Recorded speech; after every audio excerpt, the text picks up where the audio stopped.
Donald Trump's Jerusalem recognition prompts Indonesian clerics urge boycott amid protests.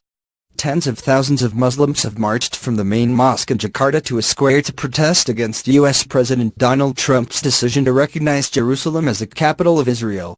Muslim clerics also called for a boycott of American products, in the country's biggest protest since Mr. Trump's controversial move earlier this month to reverse decades of U.S. policy.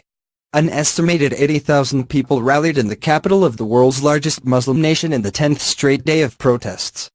Jakarta police spokesman Argo Yuwono said the protesters marched peacefully about 3 kilometers from the National Monument Park to the U.S. Embassy.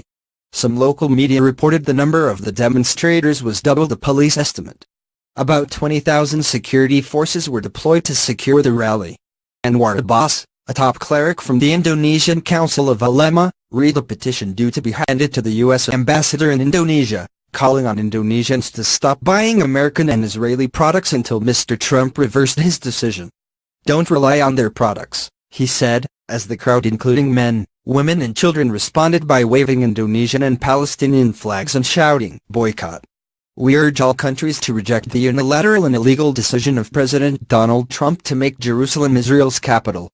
Previous anti-American protests have unsuccessfully lobbied for a boycott of U.S. goods. Many of the protesters were clad in white and waved Palestinian flags and held up placards, some reading, "Peace, Love and Free Palestine" and "Indonesia Unites for Palestine."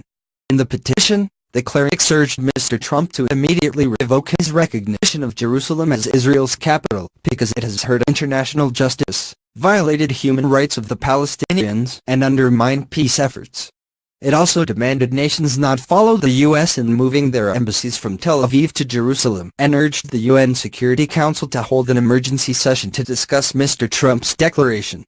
The chairman of the Clerics Council, Maruf Amin, said, "Let's fight together with the government and the world for the freedom of Palestine through political, diplomatic and economic ways."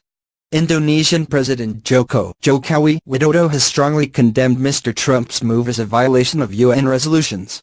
Indonesia does not have diplomatic ties with Israel and has long been a strong supporter of Palestinian aspirations for a statehood.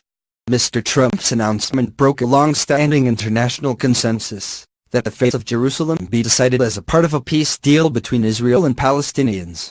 Israeli and Palestinian claims to the city's eastern sector form the core of their conflict, and Mr.